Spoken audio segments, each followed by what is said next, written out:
زندگی کا سفر ہے یہ کیسا سفر، کوئی سمجھا نہیں کوئی جانا نہیں۔ میں اپنی ٹریننگ کمپلیٹ کرنے کے بعد فوج میں، آرمی میں ایک افسر بن گیا تھا۔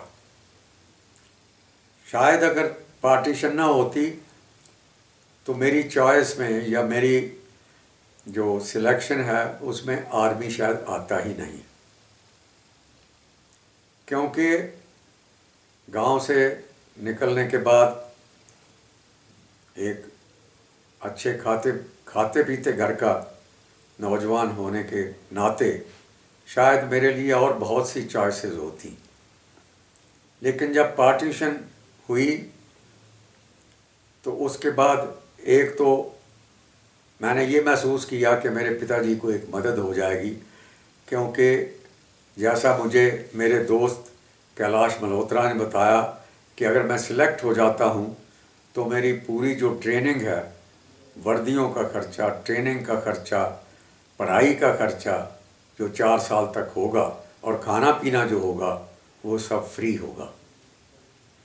تو شاید یہ بھی ایک اٹریکشن تھی۔ اس کے علاوہ میں جو سب سے زیادہ کریڈٹ فوج میں آنے کے لیے کسی کو دیتا ہوں تو وہ میرا دوست کیلاش ملہوترا تھا۔ بہت اچھا دوست تھا اور تاعمر میرا دوست رہا۔ دوسری بات یہ کہ اس وقت جب ہم اپنا سب کچھ چھوڑ کر ہندوستان میں آ گئے تھے اور ہمارے پاس کوئی بھی ذریعہ یا کوئی بھی راستہ نہیں تھا آگے بڑھنے کا، تو اس کے بعد ہمارے پتا جی نے، جو مکھیا تھے اور جن کی مدد کرنے کے لیے ان کا کوئی بھائی نہیں تھا، اور دوسری بات یہ ہے کہ جو اپنے باقی رشتہ دار تھے، جیسے میں نے کہا چاچا شیولال جی، وہ اپنے آپ میں سٹرگل کر رہے تھے۔ ہمارے بوا جی اور پھوپھا جی وہ بھی اپنے آپ میں آگے بڑھنے کی کوشش کر رہے تھے۔ اس وقت مجھے ایک کہانی یاد آیا کرتی تھی جو میں اکثر کافی دفعہ یاد کیا کرتا، جو میں نے 6ٹھی 7ویں کلاس میں اردو ادب کی کتاب میں پڑھی تھی۔ وہ تھی کہانی راجہ ٹکیت رائے کی۔ راجہ ٹکیت رائے آصف الدولہ جو نواب آف اودھ تھے ان کے دیوان تھے، ان کے خزانچی تھے۔ سن 1791 سے لے کر 1796 تک، 1791 to 1796 وہ اودھ کے ٹریجرر تھے، خزانچی تھے۔ تو ان کی جو کہانی تھی وہ مجھے بہت یاد آیا کرتی تھی۔ کہتے ہیں ایک بار راجہ ٹکیت رائے گھوڑے کے اوپر جا رہے تھے، کچے راستے ہوتے تھے ان دنوں، پکی سڑکیں تو ہوتی نہیں تھی، کیچڑ تھا۔ تو جب راجہ صاحب کیچڑ سے گزرے، گھوڑے کی ٹاپ زمین پہ کیچڑ میں دھسی تو کیچڑ اچھل کے راجہ صاحب کے کپڑے کے اوپر آ گیا۔ جب راجہ صاحب نے اپنے کپڑوں سے کیچڑ کو نکالنے کی کوشش کی تو اس میں دیکھا اس میں ایک جیڈ کا ٹکڑا ہے۔ راجہ صاحب نے جیڈ کو دیکھا، اوپر ایشور کی طرف دیکھا اور انہوں نے کہا کہ اب میرا جو کمال ہے، جہاں تک میں نے اوپر تک پہنچنا ہے، اس کی حد ہو گئی ہے۔ وہ اس لیے انہوں نے سوچا اور ایشور کا اس لیے دھیان کیا کہ انہوں نے خزانچی ہوتے ہوئے بہت سارے ہندو مندر بنوائے تھے، شیو مندر بنوائے تھے لکھنؤ کے اندر، اور بہت سارے برہمنوں کو دان پن دیا کرتے تھے۔ انہوں نے دوسرے مذہبوں کے لیے بھی بہت کام کیے، یہ نہیں کہ صرف ہندو دھرم کے لیے کیے، لیکن انہیں ایسا محسوس ہوا کہ جہاں تک انہوں نے پہنچنا تھا، جہاں تک ان کی اونچائی تھی، وہ پہنچ چکی ہے۔ اس کے بعد وہ کہیں نہ کہیں نیچے ضرور آئیں گے۔ ایسا ہی ہوا۔ कुछ दिन के बाद नवाब साहब के जो नज़दीक वाले जो और उनके मंत्री थे, उन्होंने नवाब साहब के कान भरे और नवाब साहब को बताया कि ये साहब ये तो बड़ा इसने बहुत गबन किया है। तो गबन के इल्ज़ाम में नवाब साहब ने बिना सोचे समझे उनको जेल में डाल दिया। कहाँ राजा, खजांची, इतने बड़े आदमी कहाँ जेल के अंदर। राजा साहब काफ़ी दिन जेल में रहे। जेल में खाना बहुत ख़राब होता था और राजा साहब आमतौर पर खाना खाते नहीं थे, सिर्फ एक दो लुक़मे खाते थे और उसके बाद छोड़ देते थे। एक दिन जब खाना उनके सामने लाया गया तो उस खाने के अंदर उनको लगा कि थोड़ा आज अच्छा लग रहा है, शायद मैं थोड़ा ज़्यादा खा पाऊँगा। जो ही वो खाने के लिए उन्होंने हाथ आगे बढ़ाया, छत से एक उनके जो जिसमें वो कैद थे अपने कमरे में, उसके छत के ऊपर से एक छिपकली आकर खाने के अंदर गिर पड़ी। राजा साहब की आंखों में आंसू आ गए। राजा साहब ने फिर ईश्वर को याद किया और उनको ये महसूस हुआ कि जितना नीचे उनको लाया जाना था वो आ चुके हैं, अब इसके बाद उनका आगे बढ़ना तय है। यही हुआ। कुछ महीनों के बाद जब नवाब आसफउद्दौला ने इंक्वायरी की तो उनको महसूस हुआ कि राजा साहब के ऊपर ये गलत इल्ज़ाम लगाया गया है और जो उनके कान भरने वाले थे उन्होंने ख्वाह में राजा साहब को जलील करने की कोशिश की है। राजा साहब को छोड़ दिया गया। राजा साहब फिर अपनी जगह पर बहाल कर दिए गए। तो जब उनको बहाल कर दिया गया तो उन्होंने जो अल्फाज उस वक़्त कहे थे वो थे, हर ज़वाले रा कुमाले, हर कुमाले रा ज़वाल। कि जो ज़वाल होता है, जब आदमी बिल्कुल नीचे पहुंच जाता है तो वो फिर आगे बढ़ता है, ऊपर उठता है। और जब वो बहुत ऊपर उठ जाता है और कहीं कोई चीज़ उसके रास्ते में आ जाती है जो उससे टकराती है, जो उसके रास्तों को रोकने की कोशिश करती है, चाहे वो दूसरों का लालच हो, चाहे वो उन पे गलत इल्ज़ाम हो या कुछ हो, उससे वो नीचे आ जाता है। हमारे साथ भी कुछ ऐसा ही हुआ था। मुझे यही ध्यान में आ रहा था कि शायद हमारे जो पूर्वज थे, हमारे जो बुज़ुर्ग थे, हमारे परदादा जी, हमारे दादा, वो हमें बहुत कहा करते थे कि देखो बच्चों, हमने आपके लिए इतना कमा के रखा हुआ है, या इतनी हमारी आमदनी है और इतनी हमारी चारों तरफ ज़मीन जायदाद है कि आपकी अगर 7 पुश्तें बैठकर भी खाती रहें तो आपको काम करने की ज़रूरत नहीं। शायद वो हम अपनी ऊंचाई पर उस वक़्त पहुंच चुके थे। और उसी के बाद थोड़े दिनों के बाद ही हमारे देखते देखते पार्टीशन हुई और सब कुछ, जितना हर चीज़ जो थी वो ख़त्म हो गई। उसके बाद जैसा मैंने आपको बताया था कि मैंने अपने चाचा मदन को देखा कि किस तरह वो एक फायरमैन का काम करते थे। अपने पिताजी को देखा जो एक नौकरी ढूंढते हुए उनको 3-4 महीने लग गए थे।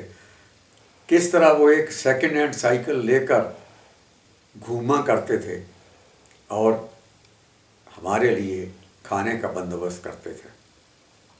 लेकिन किसी ने भी हार नहीं मानी। आज कमीशन होने के बाद मुझे महसूस हो रहा था कि मैं शायद उनकी कुछ मदद कर सकूंगा। मुझे कमीशन होने के बाद पता चला कि हमारी तनख्वाह 350 रुपये पर महीना प्रति माह होगी और प्लस उसमें 100 रुपया जो किट मेंटेनेंस अलाउंस था वो होगा और टोटल 450 रुपये हमारी तनख्वाह होगी। जब हम कमीशन हमें मिला तो वो हमें दी नहीं गई। हमने फॉर्म भर के भेजा। CDA पूना जो कंट्रोलर ऑफ डिफेंस अकाउंट्स हैं वो हमारी तनख्वाह देते हैं और हमारे बैंक में भेजते हैं। हमने अपना बैंक खोलकर उनको अकाउंट नंबर भेज दिया। उसके बाद तकरीबन 3-4 महीने के बाद तनख्वाह शुरू होती थी। हमारे हाथ में कोई पैसे नहीं थे, तो इसलिए जब मैं घर आया तो मेरे पास कोई पैसे नहीं थे जो कमीशन के बाद मुझे मिले हों। आजकल जो ऑफिसर कमीशन होते हैं उनको एक लंप सम अमाउंट दी जाती है, काफ़ी अच्छी अमाउंट है। जब तक उनकी तनख्वाह आनी शुरू नहीं होती वो उससे अपना गुजारा कर सकते हैं। एक चीज़ जो और परिवार के लिए अच्छी हुई थी, जब मैं अपनी फर्स्ट टर्म IMA या उसको हम उस वक़्त मिलिट्री विंग कहते थे, वहाँ गया तो उस वक़्त मई 1954 में 10th बोर्ड का रिज़ल्ट निकला था, मैट्रिकुलेशन का रिज़ल्ट निकला था, जिसमें मेरे से नेक्स्ट सिस्टर है सत्या, जिसका नाम है, वो अपीयर हुई थी और उसने पूरी पंजाब यूनिवर्सिटी में लड़कियों में सबसे टॉप किया था।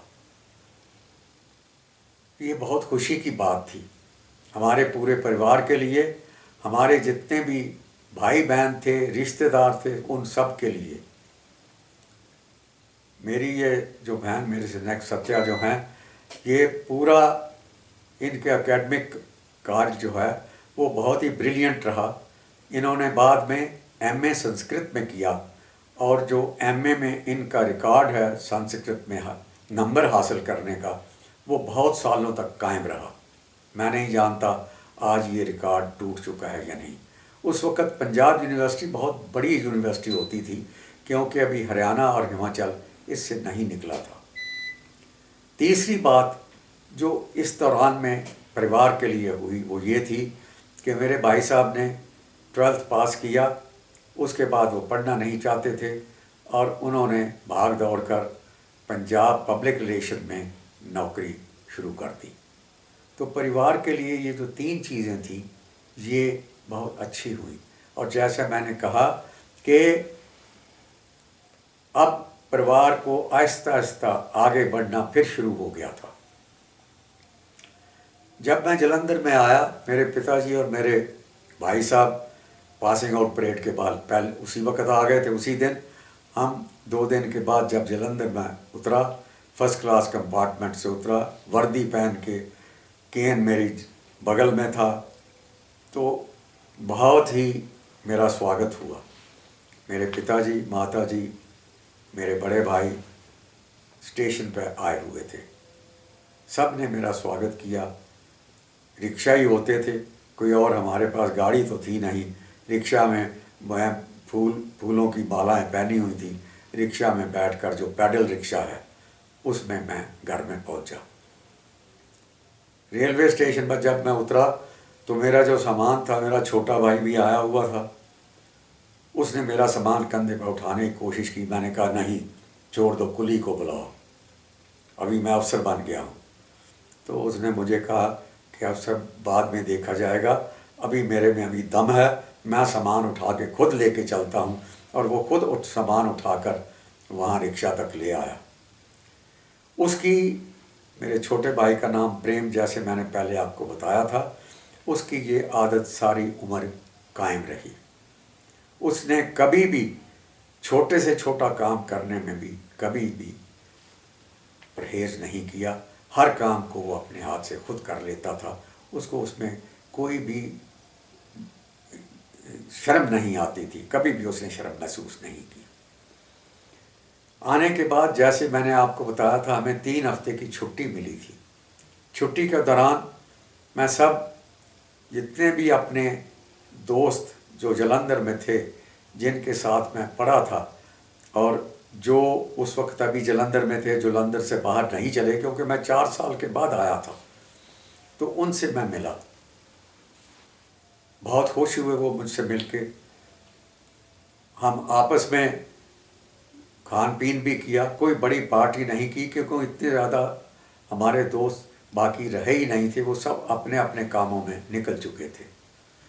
मैं अपने कॉलेज में भी गया, अपने प्रोफेसर साहबान से मिला।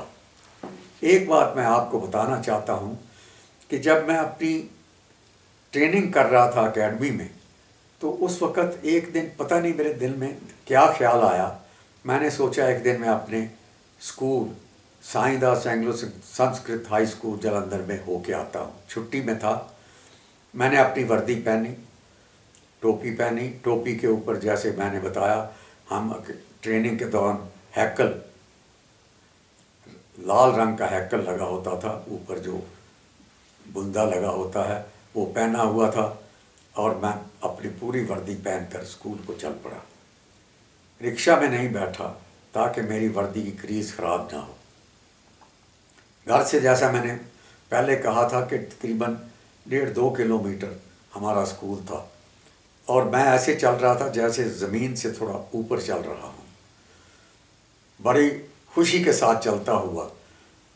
چاروں لوگ، جب میں بازار سے نکلا، جس بازار میں ہمیں لوگ جانتے تھے، میرے پتا جی کو جانتے تھے، مجھے تھوڑا بہت جانتے تھے، جب انہوں نے مجھے دیکھا تو وہ بھی دیکھ کر تھوڑے اچنبھت ہوئے اور تھوڑے خوش ہوئے، تو میں آگے بڑھتا گیا۔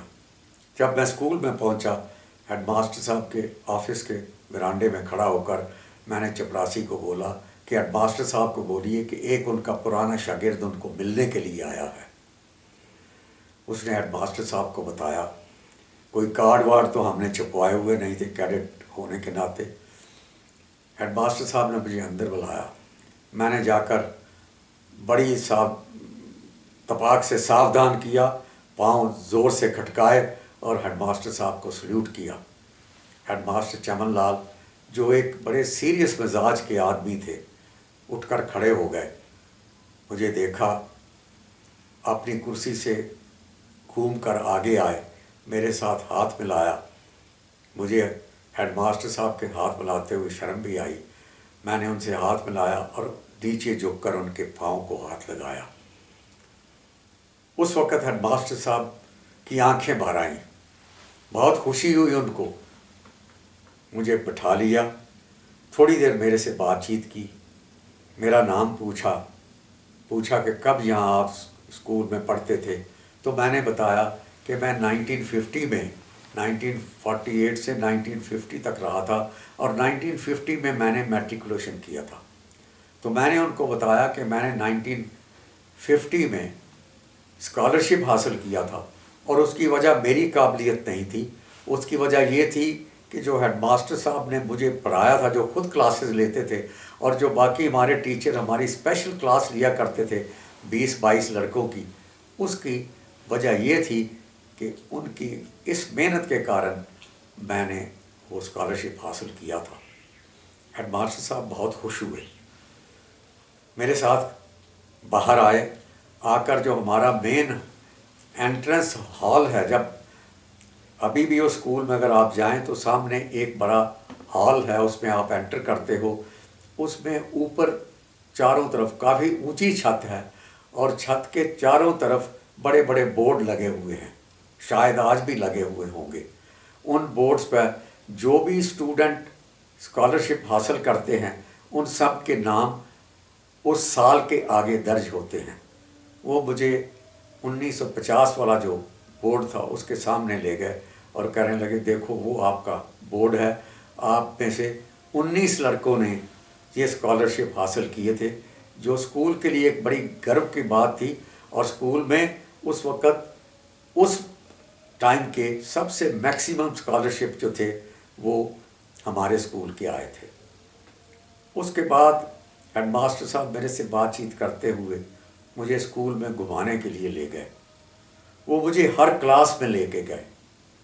جو ہی میں کلاس کے اندر جاتا، ہیڈ ماسٹر صاحب چونکہ ساتھ تھے تو کلاس پوری اٹھ کے کھڑی ہو جاتی، ہیڈ ماسٹر صاحب کو نمسکار کرتی، میں سلیوٹ کرتا کلاس کو، تو ہیڈ ماسٹر صاحب مجھے انٹروڈیوس کرواتے کہ دیکھیے یہ ہماری کلاس کا ایک ہونہار بچہ ہے، ہمارے اسکول کا ایک ہونہار بچہ ہے، جس نے فوج جوائن کی ہے اور یہ فوج میں آگے بڑھنا چاہتا ہے۔ تو میں اس بچے کو آپ سے سب سے اس لیے ملوانے کے لیے لایا ہوں کہ تاکہ آپ بھی اس کو دیکھ کر فوج میں یا کسی اور اسی طرح پروفیشن میں جانے کی کوشش کریں، تو اسی طرح آگے بڑھیں۔ وہ مجھے ہر کلاس میں لے گئے، جتنے بھی پرانے ماسٹر صاحبان تھے ان سب سے ملایا. ان کے اندر اتنا اتساہ بھی تھا اور ان کو اتنا فخر بھی حاصل ہو رہا تھا میرے ایک کیڈٹ بننے کے اوپر. ابھی میں افسر نہیں بنا تھا.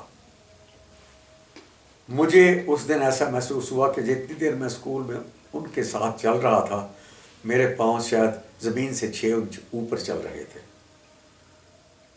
مجھے اپنے اوپر اس دن تھوڑا سا فخر محسوس ہوا اور ایسا محسوس ہوا کہ مجھے میری اپنی سیلف رسپیکٹ جو ہے وہ پہلے سے زیادہ بڑھ گئی ہے میرے اپنے دل کے اندر. اس کے بعد جیسا میں نے کہا کہ اسی طرح ہنسی خوشی میں اتنے دن گزر گئے. ایک چیز جو میں اور آپ کو بتانا چاہتا ہوں وہ ہے میرے نانا جی کے بارے میں. اسی میں ہے نا. تو میں نے جیسے آپ کو بتایا تھا کہ نانا جی جو ہمارے تھے وہ بھی پاس ہی رہتے تھے، تقریباً 300-400 گز دور ان کا گھر تھا. اڈے ٹانڈا کے اوپر ہی ایک کچے مکان تھے جس میں وہ اور ان کے جو دوسرے چھوٹے بھائی تھے وہ اپنے پریواروں کے ساتھ رہتے تھے.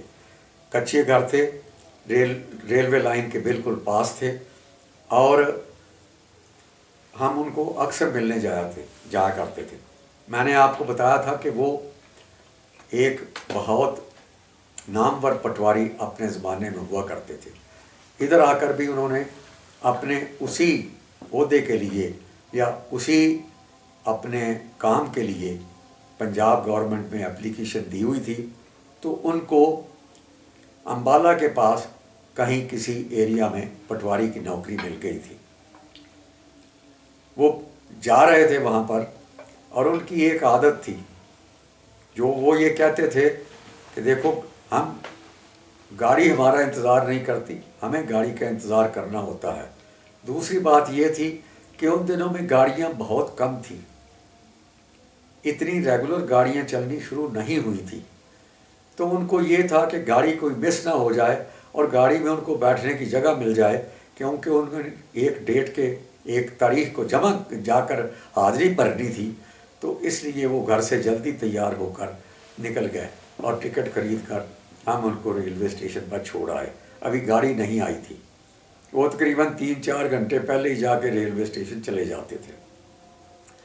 ایک وہ یہ بھی ہمیں بتایا کرتے تھے کہ جو آج کل کے بابو ہیں، بابو مین جیسے ہمارے جیسے لوگ ہیں، جینٹل مین جن کو وہ کہتے تھے، کہ وہ آخری موقع پہ جاتے ہیں اور جا کر ادھر گاڑی اسٹیشن پہ کھڑی ہوتی ہے، وہ جا کر ٹکٹ لینا چاہتے ہیں.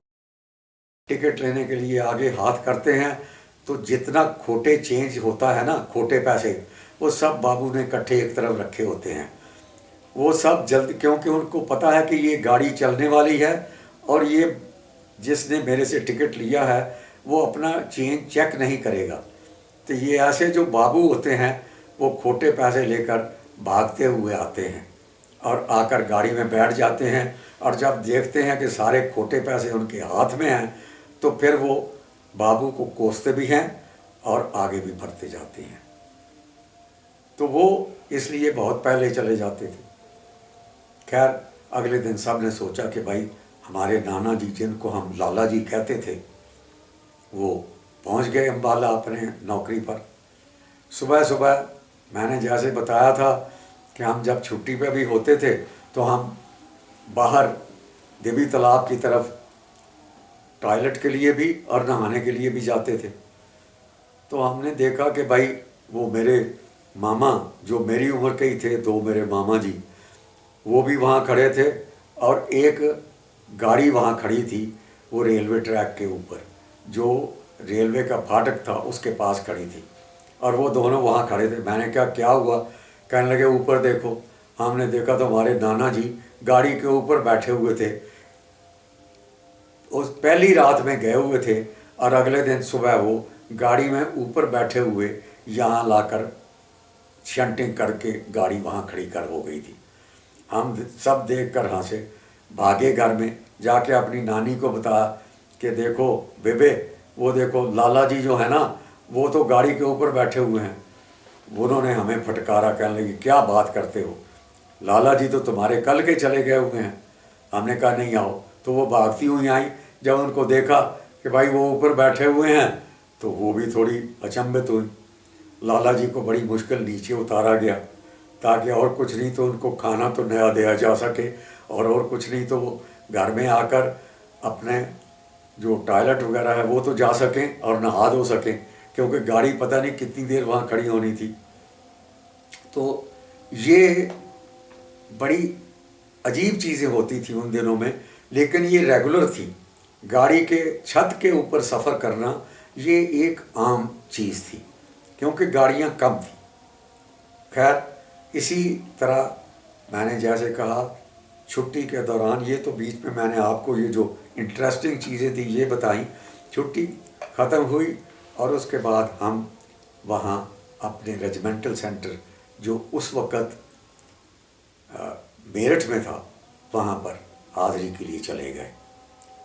बड़े धूमधाम से हमें वहाँ से भेजा गया, अपने जलंधर से गाड़ी में बिठाया गया, क्योंकि फ़र्स्ट क्लास में हमने बैठना होता था।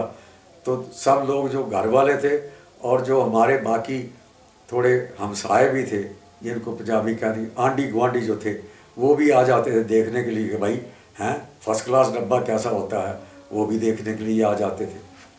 प्लेटफार्म टिकट एक आने का होता था, ज़्यादा नहीं होता था, तो इसलिए सब लोग आ गए और मुझे गाड़ी में बिठा के चले गए। अगले दिन सुबह 4:30 बजे, 4:45 बजे सवेरे मेरठ कैंट में गाड़ी रुकती थी। हम वहाँ पर रुके, हमें रिसीव किया गया, और भी 2-4 लोग जो पंजाब से जाने वाले थे वो वहाँ पहुँचे, जैसे छतवाल था और पुष्पिंदर था, वो जम्मू से जाना था उसने, वो सब हम वहाँ इकट्ठे पहुँचे। सेंटर के अंदर उस वक़्त भी कोई ज़्यादा अकामोडेशन हमारे लिए नहीं थी जहाँ हमें रखा जाता।